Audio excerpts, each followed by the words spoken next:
Existe um lugar para onde a sua alma vai, depois que o seu corpo morre, um lugar que não é o céu, não é o inferno, não é o nada.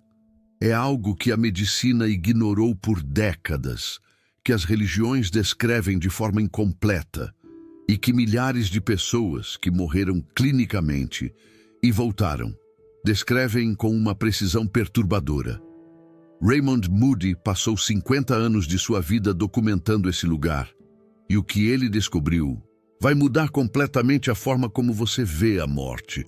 Se você já perdeu alguém que amava, se já acordou no meio da noite, com aquela pergunta silenciosa sobre o que acontece quando tudo termina, se já sentiu um vazio inexplicável ao pensar que um dia você também vai partir, então você precisa ouvir isso, porque a resposta não está nos livros de teologia, não está nos hospitais, está nos relatos de milhares de pessoas que atravessaram o véu entre a vida e a morte e voltaram para contar.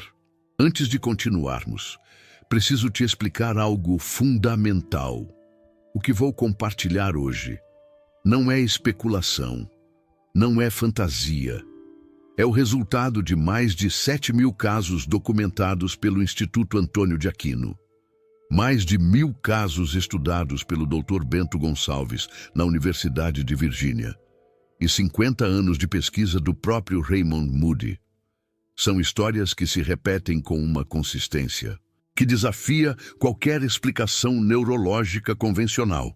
E todas elas apontam para a mesma direção, mas antes de revelar o que essas pesquisas descobriram sobre o recanto de espera entre vidas, preciso te contar por que a ciência demorou tanto para levar isso a sério.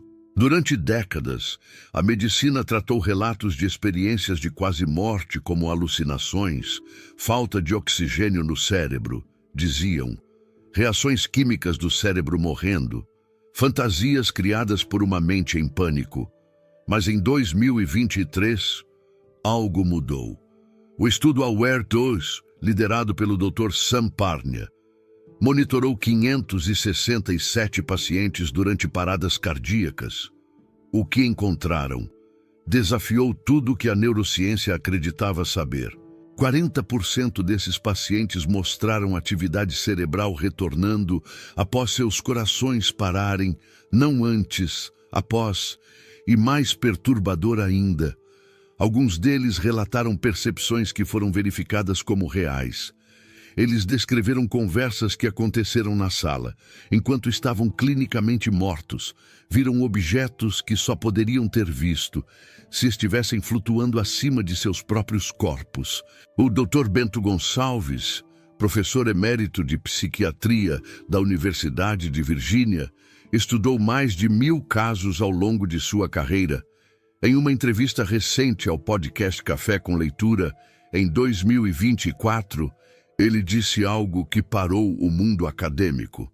Quando perguntado se a consciência sobrevive após a morte, Gonçalves respondeu, eu acho que sim. Não tenho evidência conclusiva, mas de tudo que ouvi dos experienciadores, essa é a explicação mais consistente com os dados. Isso vindo de um psiquiatra de uma das universidades mais respeitadas do mundo. Mas aqui é onde as coisas ficam realmente interessantes. Porque o que Raymond Moody documentou vai além do túnel de luz, vai além do encontro com parentes falecidos. Ele documentou algo que poucos pesquisadores ousaram explorar. O que acontece depois, o lugar para onde as almas vão entre uma vida e outra. O recanto de espera. O termo pode parecer simples, mas o que ele descreve é tudo menos ordinário. E aqui preciso fazer uma pausa, porque o que vou revelar agora contradiz praticamente tudo que as religiões ocidentais ensinam sobre o que acontece após a morte. Não existe um céu com nuvens e anjos. Não existe um inferno com fogo e demônios.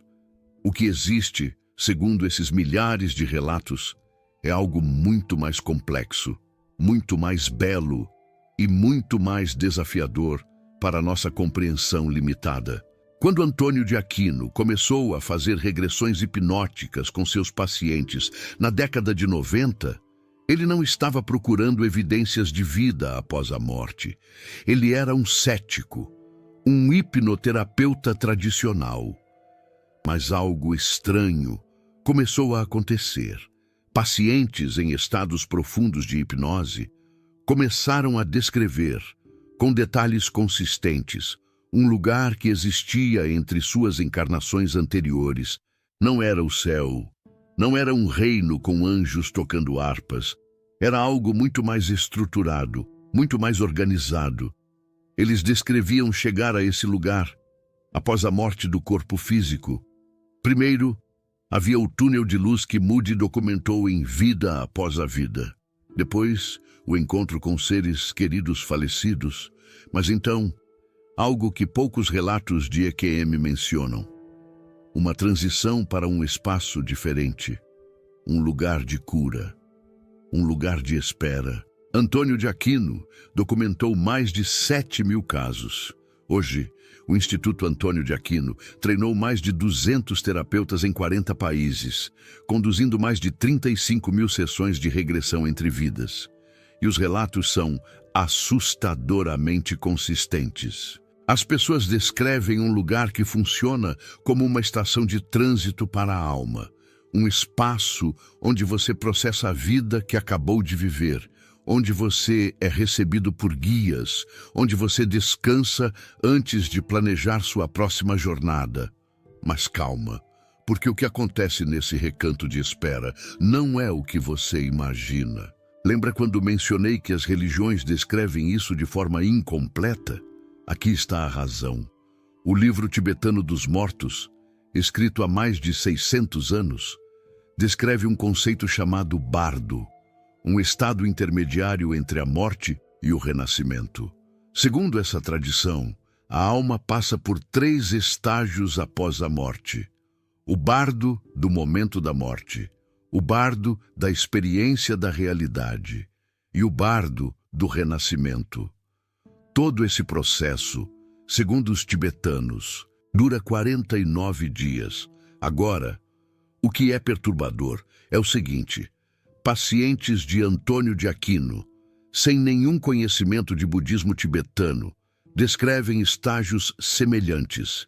Eles falam de um período de ajuste, de cura, de reflexão e depois um planejamento para a próxima vida. A correlação entre textos antigos e relatos modernos de regressão hipnótica é impossível de ignorar. Isso levanta uma pergunta perturbadora. Como é possível que culturas separadas por milhares de anos e milhares de quilômetros descrevam a mesma experiência? Como é possível que um executivo de São Paulo e um monge tibetano relatem o mesmo lugar, as mesmas sensações, os mesmos processos? A resposta de Moody é simples, mas revolucionária. Eles estão descrevendo a mesma realidade, não uma metáfora, não uma fantasia cultural, uma realidade objetiva que existe independente de crenças ou tradições. Mas vou te contar o que realmente acontece nesse recanto de espera, segundo os milhares de relatos compilados. Primeiro, você chega, não de forma abrupta, é gradual. Você sente seu corpo físico ficando para trás, sente uma leveza que não tem palavras para descrever. Algumas pessoas relatam que é como tirar uma roupa pesada que você usou a vida inteira. Você finalmente consegue respirar, finalmente consegue ser você mesmo. Então, você encontra seres de luz, não exatamente pessoas, mas presenças. Algumas você reconhece. São pessoas que amou em vida e que partiram antes de você. Outras são guias, que você não lembra conscientemente, mas que sua alma conhece intimamente. Uma das descrições mais comuns é a de uma avó, Dona Benedita, que faleceu anos antes, ou um amigo de infância, o Pedrinho, ou até mesmo um animal de estimação, um totó, que você amou tanto. Eles estão lá, esperando, e o reencontro, segundo os relatos, É uma das experiências mais intensas de amor que existe. Não há palavras na linguagem humana para descrever a intensidade desse momento. É como se todo o amor que você já sentiu na vida se multiplicasse por 1000 e explodisse no seu coração em 1 segundo. O que acontece depois é crucial. Você passa por um processo de cura. O Dr. Antônio de Aquino descreve isso como uma espécie de chuveiro energético, uma limpeza dos traumas, das dores, das mágoas que você carregou durante a vida física. É como se todas as feridas que você acumulou fossem lavadas, levadas embora. Mas não é só isso. Há algo mais. Você passa por uma revisão da vida, não como um julgamento, não como um tribunal onde você é condenado ou absolvido. É diferente.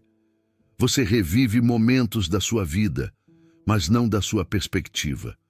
Você sente o que as outras pessoas sentiram. Quando você magoou alguém, você sente essa mágoa. Quando você ajudou alguém, você sente essa gratidão. E o mais impactante, segundo os relatos, é que você não revive apenas os grandes momentos. Você revive também os pequenos. Aquele sorriso que você deu para um estranho num dia difícil. Aquela palavra de encorajamento que você nem lembra de ter dito. Aquele gesto de bondade que pareceu insignificante na hora. Tudo isso é revivido. Tudo isso conta. E você percebe que as pequenas coisas eram, na verdade, as grandes coisas. Bento Gonçalves documentou que 92% dos experienciadores que passaram por essa revisão da vida relataram mudanças profundas em sua forma de ver o mundo. Eles voltaram mais compassivos, mais empáticos, menos preocupados com coisas materiais. E aqui está uma revelação que vai contra tudo que religiões tradicionais ensinam. Não há julgamento externo. Não há um Deus com uma lista de pecados. Você é quem julga a si mesmo. E o padrão pelo qual você se julga não é seguir regras religiosas. É amor. Quanto amor você deu, quanto amor você recebeu, é a única métrica que importa. Isso muda tudo, porque a maioria das religiões ensina que você será julgado por um ser externo, que há uma lista de regras que você deve seguir para ser aceito no paraíso. Mas os relatos do recanto de espera contam uma história diferente. Você é seu próprio juiz e o tribunal é seu próprio coração. Um experienciador relatou que durante sua revisão da vida, ele reviveu um momento da infância em que havia zombado de um colega de classe. Um momento que ele havia esquecido completamente. Mas ao reviver esse momento, ele sentiu toda a humilhação, toda a dor, todo o sofrimento que seu colega sentiu. E isso, segundo ele, foi mais transformador do que qualquer sermão que já tinha ouvido em sua vida. Voltando ao que Raymond Moody disse antes sobre esse espaço entre vidas, há um aspecto que poucos mencionam. Após a cura e a revisão, você não fica parado. Você não espera eternamente. Há um propósito para essa espera. Você se encontra com o que Antônio de Aquino chama de conselho de anciãos. Não são figuras de autoridade no sentido humano. São seres de sabedoria imensa que ajudam você a entender sua jornada. Eles não te julgam. Eles te fazem perguntas. Perguntas que te levam a entender por que você viveu o que viveu. Por que você sofreu o que sofreu. Por que você amou quem amou. E então, vem a parte mais perturbadora de todas. Você planeja sua próxima vida. Sim, segundo esses milhares de relatos, você não é jogado aleatoriamente em uma nova existência. Você escolhe. Com a ajuda de guias e do conselho, você decide aspectos cruciais da sua próxima encarnação. A família em que vai nascer, os desafios que vai enfrentar, as pessoas com quem vai se encontrar, os momentos de dor que vai experimentar. Antônio de Aquino relata casos em que almas escolheram nascer em famílias abusivas, casos em que escolheram ter doenças terminais, casos em que escolheram morrer jovens. A pergunta óbvia é: por quê? Por que alguém escolheria isso? E a resposta que emerge dessas pesquisas é ao mesmo tempo perturbadora e libertadora. Por que alguém escolheria sofrer? Essa é a pergunta que a maioria faz. E a resposta que emerge desses relatos é revolucionária. Você escolhe desafios porque eles aceleram o crescimento da sua alma. Cada vida é uma oportunidade de aprender algo específico. Algo que você só pode aprender através da experiência humana.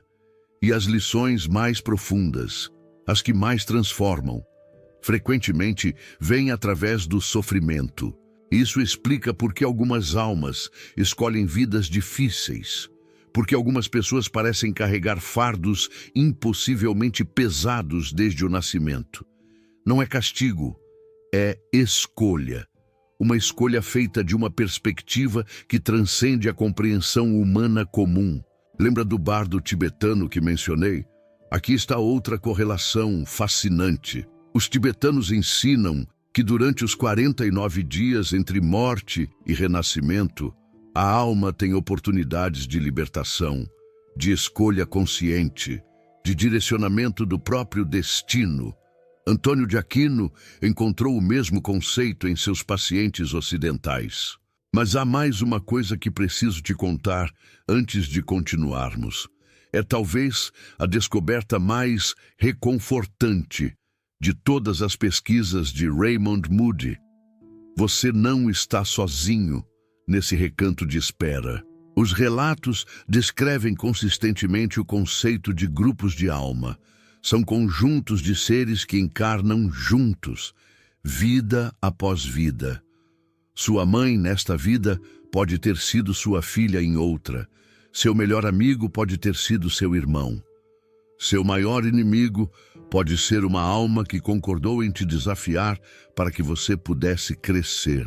E mais, os seres queridos que você perdeu nesta vida estão esperando, não de forma triste ou ansiosa.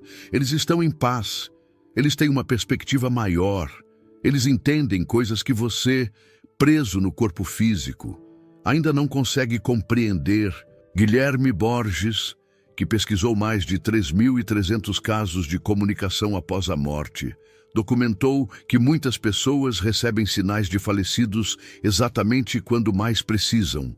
Sonhos vívidos, sensações de presença, sinais através de números, músicas ou coincidências impossíveis.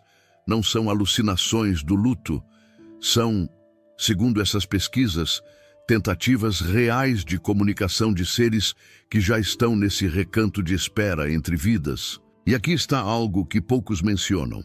Raymond Moody desenvolveu uma técnica chamada Psychomanteon, um método que permite que pessoas vivas tenham vislumbres desse recanto de espera, que consigam, por alguns momentos, se conectar com seres queridos falecidos. Ele relatou que mais de 50% das pessoas que passaram por essa experiência tiveram contato verificável com alguém que já havia partido. 50%. Não estamos falando de charlatanismo ou autoengano. Estamos falando de um psiquiatra treinado em universidades de elite, conduzindo experimentos controlados e obtendo resultados que desafiam tudo que a ciência materialista acredita sobre a natureza da consciência. Agora, você pode estar pensando, e isso é bonito, mas como isso muda minha vida agora? Essa é a pergunta mais importante, e a resposta é mais prática do que você imagina. Se a consciência sobrevive à morte do corpo, se existe um recanto de espera onde as almas processam suas experiências e planejam novas jornadas, então a forma como vivemos agora ganha um significado completamente diferente. Raymond Moody observou algo em comum entre todos os experienciadores que ele entrevistou. Após voltarem de uma EQM, eles mudavam. não de forma superficial, de forma profunda e permanente. Eles paravam de ter medo da morte, não porque se tornavam mórbidos ou indiferentes à vida, mas porque entendiam que a morte não é o fim, é uma transição, uma passagem para esse recanto de espera, onde tudo faz sentido. E mais, eles começavam a viver de forma diferente, mais presentes, mais conscientes, menos preocupados com acumular coisas e mais focados em criar conexões, em amar, em perdoar, porque quando você entende que vai reviver cada momento da sua vida, através dos olhos das pessoas que afetou, você pensa 2 vezes antes de magoar alguém. Quando você sabe que vai encontrar sua alma novamente nesse recanto de espera e avaliar suas escolhas. Você faz escolhas diferentes. Você acabou de descobrir o que milhares de pessoas relataram sobre o espaço entre vidas. Essa pesquisa foi ignorada pela medicina por décadas, foi ridicularizada pela academia, mas os dados continuam se acumulando. Os relatos continuam sendo consistentes e a verdade continua emerging. Quando você clica no Super Thanks, você não está apenas apoiando um canal, você está apoiando a divulgação de pesquisas que poucos ousam compartilhar. Você está se posicionando como alguém que busca a verdade, não a conformidade. Você não é só espectador, você é um buscador. Agora, deixa eu te contar como aplicar isso na sua vida prática, porque entender intelectualmente não é suficiente. Você precisa transformar esse conhecimento em ação. Primeiro, pare de ter medo da morte. Isso não significa ser imprudente ou parar de valorizar a vida. Significa exatamente o oposto. Quando você para de temer o fim, você finalmente pode viver. Você para de adiar as conversas importantes. Você para de guardar mágoas. Você para de esperar o momento perfeito que nunca chega. Raymond Moody relatou que a transformação mais comum entre os experienciadores é essa. Eles voltam e imediatamente ligam para pessoas que não falam há anos, pedem perdão, dizem eu te amo, não porque sabem que vão morrer em breve, mas porque entendem que cada momento é precioso e que as conexões humanas são a única coisa que realmente importa. Um caso documentado por Moody é particularmente tocante. Um homem de negócios agressivo, focado exclusivamente em dinheiro e sucesso. Teve uma EQM durante uma cirurgia. Quando voltou, a primeira coisa que fez foi pedir desculpas para sua secretária, uma funcionária que ele tratava mal há anos. Ele chorou abraçado a ela no corredor do hospital e depois ligou para cada pessoa que havia magoado ao longo de sua carreira. Esse homem passou os próximos 20 anos de sua vida fazendo trabalho voluntário em hospitais. Segundo, comece a prestar atenção em como suas ações afetam os outros. Se a revisão da vida é real, se você vai sentir cada alegria e cada dor que causou, então suas escolhas de hoje ganham um peso diferente. Aquela fofoca que parece inofensiva, aquela mentira pequena, aquela omissão, tudo será revivido. Tudo será sentido. Isso não é para te assustar, é para te libertar. Quando você vive consciente de que suas ações têm consequências eternas, você naturalmente se torna mais amoroso, mais honesto, mais presente. Terceiro, honre seus mortos de forma saudável. Os estudos de Moody sobre luto prolongado mostram que muitas pessoas ficam presas na dor porque não entendem que seus entes queridos estão bem, estão em paz, estão em um recanto de espera, onde a perspectiva é muito maior do que a nossa. Isso não significa não sentir saudade. Saudade é natural e até bela. Significa entender que a separação é temporária, que você vai reencontrar essas almas, que os vínculos de amor não se quebram com a morte do corpo. Bill Guggenheim documentou que 60% das pessoas enlutadas recebem algum tipo de sinal do falecido nos primeiros 13 meses após a morte.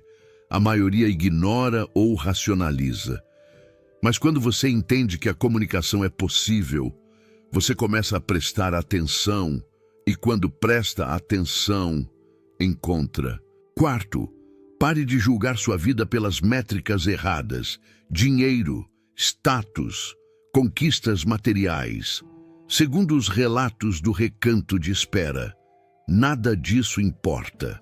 O que importa é como você amou, como você serviu, como você cresceu. Você pode estar vivendo uma vida que parece bem-sucedida pelos padrões do mundo e ser um fracasso pelos padrões da alma. Ou pode estar vivendo uma vida simples, cheia de dificuldades, e estar completando exatamente a missão que você mesmo escolheu antes de nascer. A pergunta que você deveria se fazer todas as noites antes de dormir é esta: se eu morresse hoje e passasse pela revisão da vida, do que eu me orgulharia, do que eu me arrependeria, e mais importante, o que posso mudar amanhã? Quinto e último, entenda que você escolheu estar aqui, essa vida, essa família, esses desafios. Segundo os milhares de relatos que Moody, Antônio de Aquino e Bento Gonçalves documentaram, nada é acidente. Você está exatamente onde deveria estar. Os problemas que você enfrenta são exatamente os que você precisava enfrentar. Isso não significa resignação passiva, significa compreensão ativa, significa perguntar: o que essa situação está tentando me ensinar? Como posso crescer através disso?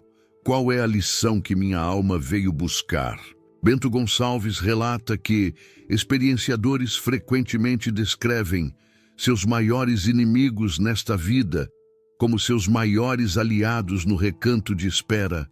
Aquela pessoa que te fez sofrer pode ser uma alma que concordou em te desafiar para que você pudesse aprender algo essencial. Aquele chefe abusivo, aquele ex que te traiu, aquele familiar que te abandonou. Segundo esses relatos, pode haver um acordo pré-nascimento por trás dessas relações difíceis. Isso não significa aceitar abuso passivamente. Significa entender que há uma dimensão maior por trás das aparências e que o perdão, quando possível, liberta tanto quem perdoa quanto quem é perdoado.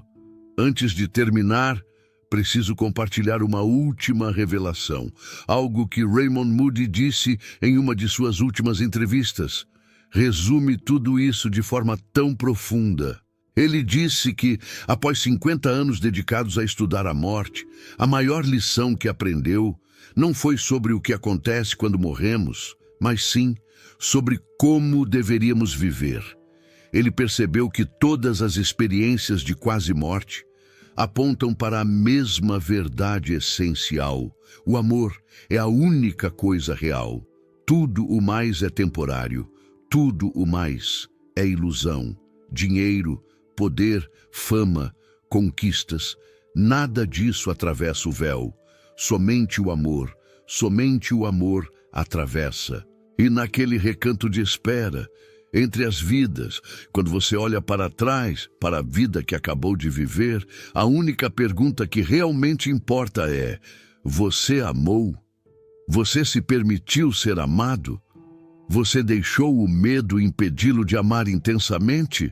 A morte, segundo Moody, não é um fim, é uma porta, uma passagem para esse recanto de espera, onde você finalmente entende o verdadeiro significado de tudo que viveu, onde você reencontra todos que amou, onde você se prepara para a próxima grande aventura, que te aguarda de braços abertos. E o mais belo de tudo é que você não precisa morrer para começar a viver de acordo com esses princípios. Você pode começar agora, neste momento, com a próxima decisão que tomar. Se você chegou até aqui, você não é uma pessoa comum. Você é alguém que busca respostas além do superficial. Alguém que quer entender o significado profundo da existência. Alguém cuja alma talvez já esteja lembrando de verdades que a mente consciente esqueceu, a chama da vida que reside em seu coração. Agora, eu quero saber de você. Você já sentiu que sua alma existia antes desta vida? Já teve sonhos ou intuições que pareciam memórias de outro tempo, de outro lugar? Comenta aqui embaixo. Quero ler cada história, sua história. E se você conhece alguém que perdeu um ente querido recentemente, alguém que está com medo da morte, alguém que precisa ouvir que a separação não é eterna, envia este vídeo para essa pessoa. Pode ser exatamente o que ela precisa ouvir hoje. Um conforto, um abraço, uma luz. Até o próximo vídeo e lembre-se, você está apenas de passagem. A vida é uma escola. E o recanto de espera, segundo 50 anos de pesquisa de Raymond Moody, está mais perto do que você imagina. Viva como se cada dia pudesse ser o último. Ame como se não houvesse amanhã. E lembre-se, o amor é a única coisa que você leva consigo quando partir. O amor